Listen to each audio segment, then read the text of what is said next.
Well, obviously, one cannot do justice to the philosophy of Confucius, um, one of the most important and deepest, I think, actually, philosophers in world history, um, often compared to Socrates and or Plato in the Western tradition. You can't do justice to such a figure in a half an hour. I did teach a class on Confucius and Confucianism last year, but I thought I'd do like a super quick and dirty, no, too clean. Confucius is too clean for a dirty treatment, but that with the basic purpose of contextualizing the ancient Taoism. Okay, I'm teaching a class on Taoism right now, so I do think that. Okay, so first of all, I think the Tao Te Ching is the writer of the Tao Te Ching, the writers of the Tao Te Ching, whatever it may be, however that book came to be, were aware of Confucianism and Confucius' teachings. It seems to me. Sometimes the Tao Te Ching is dated much earlier. It might have much earlier sources. There's indications of maybe Taoist, you know, spiritual orientations that inch toward Taoism previous to the rise of Taoism. Um, but it seems to me that Tao Te Ching shows an awareness of Confucianism in the sense that it's parts of it strike me as an attack on Confucianism. All right, that these are all up for grabs, though. And of course, it could be an attack on certain elements of the Chinese tradition that were similar or proto-Confucian. But again, Lao Tzu and Confucius are traditionally held to be contemporaries, actually. Maybe, that's plausible, I think. Uh, maybe the Tao Te Ching, as we have it now, was composed late in the life or shortly after the life of Confucius. That's my hypothesis, anyway. Not that I can do the textual work that would make the philological work that would make, I could pay off on that. Anyway, um, of course, Confucius is a Latinization of the name, adding yet another system of transliterating or Romanizing Chinese, along with Pinyin and Wei Giles. Latinization. Um, okay, now really the classic text, the text that I think people are most secure. There's five classics of ancient Confucianism. The text that's most securely associated directly with Confucius, probably assembled by his students, actually. Again, this is similar to a number of ancient Greek philosophers and Roman philosophers, like Epictetus, for example. The Enchiridion is assembled by his students. All right. Anyway, um, so it's a series of sayings rather than a philosophical treatise of any kind. Famously, Confucius speaks in sayings or aphorisms, I think, really, or brief stories or brief dialogues. Um, so it's not systematic philosophy in the same sense that maybe Aristotle is, although things along those lines quickly become possible in ancient China, systematic essays in ethics or in political philosophy or in metaphysics. Um, okay. Now, so I'm not going to give much context and I'm not going to give details of the life or whatever. I'm going to focus on a few central concepts that play not only throughout, cultural history, but also I think, directly feed a variety of responses, from different schools of thought, and in particular, Taoism. Um, things that Taoism rejects, really. And one remark for the hell of it, like a lot of the subsequent history, really a complex history, is actually rather syncretic.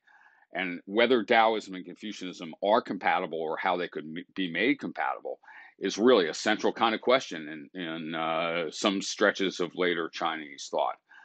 Um, so, for example, some people held that we're going to maybe see versions of this a little bit late in the semester, that you live privately in your kind of inner life as a Taoist, and you conduct yourself publicly as a Confucian.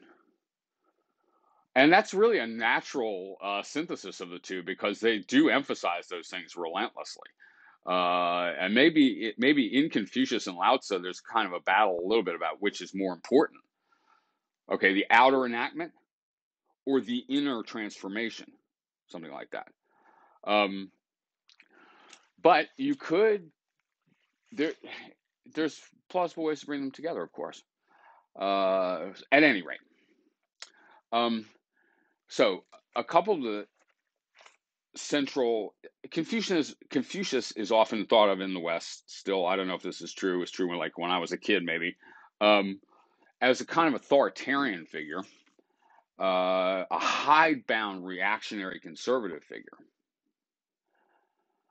Okay, now he's definitely not an authoritarian political thinker, right? But he definitely is a conservative. He portrays his own activity as reviving the traditional mores and ceremonies of the Zhou dynasty, in which he was living the last gasp, kind of, in what's known as the Spring and Autumn period, 5, 6, and 5th century BC, as we reckon it in the West, or all over the world now, I guess. Okay, so what organizes a society is not like an authoritarian government or a military establishment or a police force. It is li, or ritual, ceremony. All right, that's the ordering principle of society according to Confucius. This is a remarkably rich insight, actually.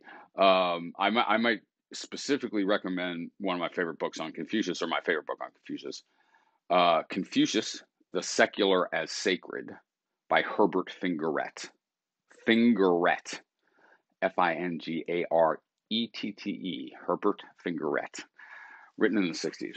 Quite a brilliant short treatment, showing the kind of profundity of these ideas. Like the idea of ritual or doing ceremonies correctly or something sounds remarkably boring, especially as a basis of a society and the basis of a political philosophy. It's an amazingly rich idea. It's true in every society in some sense. Like the society consists we might say, consists centrally, in part, of sort of repeated patterns of traditional activity. I mean, if you just saw that inauguration thing, it was just filled to the brim with Lee. All kinds of stuff, for days on end, actually. All sorts of symbols and so on, and all sorts of rituals, and all sorts of pledges and oaths, and all sorts of traditional walks down here and there, and things like that, okay? That's what he's talking about, and we've got it too. And he thought it was disintegrating in his own time. But that the body of ritual is what gives the society cohesion, order, and what gives the people in that society meaning. Right? So that's okay. So it's a very conservative orientation. It's also a very radical orientation in his own period. It's a critique of the disintegration of the society as he saw it in his time, and a plea for radical change, albeit return to the origins style change. Again, this is not unknown in the West, right? Like every friggin' inaugural address says, we must return and renew the values of the founders and stuff. Right? Although the founders are getting to be a little disreputable, especially because a bunch of more slave owners, but some were not, though. All right, whatever. Okay. So that is what orders a society rather than like laws and enforcement of laws. What holds society together is not the state at all, actually. It's the participation of the whole of the society in the body of Li. Now, this does make for also a kind of hierarchical society, which Confucius certainly countenances, within limits. Okay. I mean, care for the poor or care for all human beings is a central Confucian humanist concept. But he definitely recognizes a stratification of society, partly because that is necessary in for ritual, for ceremonies to make sense. You've got to so, and also because it is traditional in the society, right? Like he is almost giving a plea for a return to a more stable social hierarchy. That's now, the Taoists, I think, implicitly and explicitly are totally attacking this, actually. Like, you're going to live by a ritual activity or whatever. Now, I'm sorry, I'm just going to sit here by the river fishing or whatever. Like, I'm going to do whatever I please, actually. I'm just going to bop around and wander freely. Okay? Stop telling me about the right ceremonies to do or whatever. That's meaningless jive. Says, I'm caricaturing. Lao Tzu wouldn't say that's meaningless jive, but Shuangzi might. Okay? Um, and then the paramount virtue of the individual. So Li is a societal structure of ritual activity, which in maybe in ancient China involved things like veneration of ancestors, an idea that's profoundly in keeping with Confucian conservatism, for example. Um, Whereas the idea of Ren, or human heartedness, humanness, humaneness, these are attempts to render the Chinese character, which does have the character for human in it and maybe the character for heart as well. Um, that's a person who inhabits their societal role, their social role, as defined by a body of traditional Li, effortlessly, beautifully. Okay, so and this involves actually like treating people well, benevolence, treating people well. It's sometimes translated benevolence, Ren. Um, but really, the ideal of the Confucian gentleman or something, the Confucian literati or something, gentleman, literatum, liter, would be the singular of literati, um, is someone who performs the proper Li of their position and their social station. And that would include like being your parents' son, being your sibling's sibling, etc. You see, it's not this Li as like what the emperor does when he puts on the ceremonial robes or something like this, or what we do when we venerate ancestors in a ceremony or something. It's how we treat each other every day. There's a body of appropriate behavior for all different kinds of human relationships. Li pervades the entire society. Right? Now, a Ren person, a truly human, fully human person, is someone who performs the Li perfectly and also spontaneously. It's an amazing kind of vision, actually. Uh, Someone who's so internalized the mores of their own culture that their spontaneous desires coincide perfectly with them. And that's exactly how Confucius himself is described. Okay. So at once like perfectly proper and also completely spontaneous activity. It's a profound vision, actually. All right. So like, he says, and Li again is going to give you a very fine grained uh,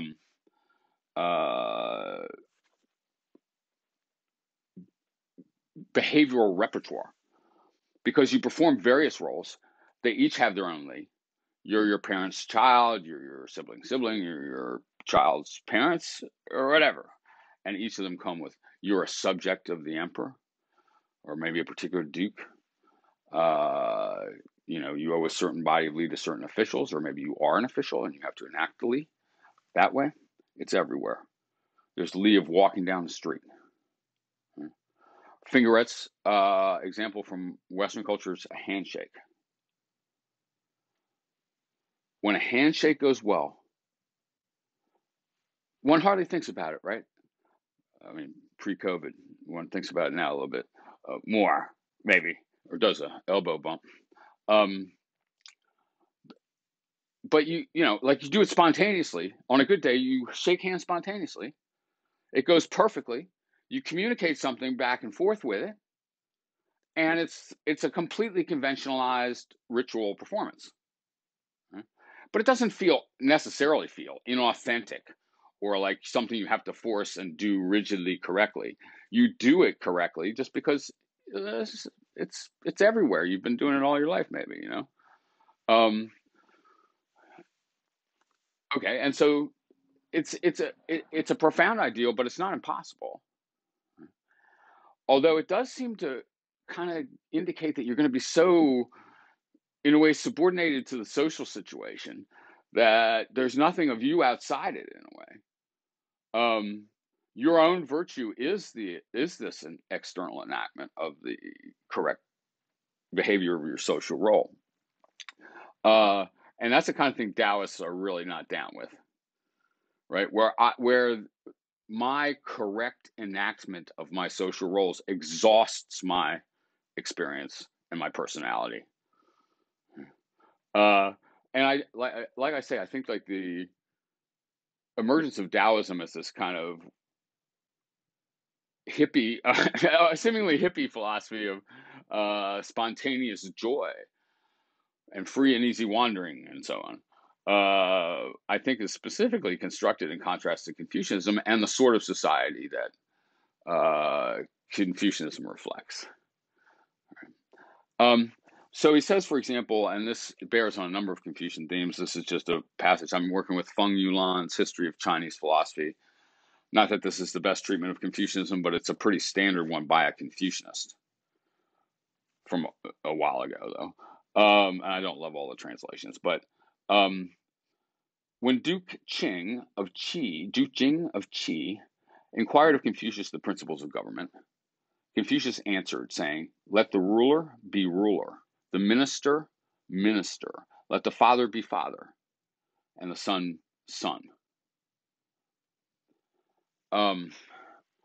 So first of all, it's a formulation of this theme, pretty central Confucian theme, rectification of names, which has the sense of like regularizing language, perhaps standardizing Chinese in some way, what we call Chinese or whatever language we're using in Lu at that moment, the small state of Lu, in this very divided China of the spring and autumn and warring states period. And the rectification of names. But it also means that you should do what you socially are. If you're a father, be a father, and that means enact the correct Li of parenthood. A subject, a ruler, etc. It's calling things by their right names, okay? But it's also acting in accordance with the category of thing one is, okay? All right. Eventually, this in later Confucianism, this gets expanded into a cosmology. The universe has Li, right? The orbits of the planets and shit like that, right?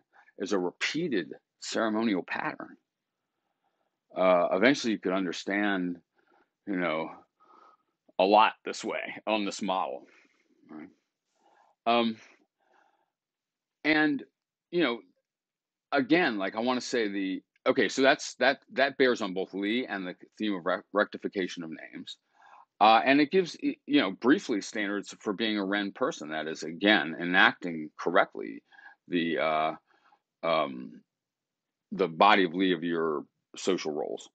Um, Now, I mean, like I say, it's really quite non-authoritarian. Ceremony and music can replace political authority, and according to Confucius at times, and some Confucians later, some not.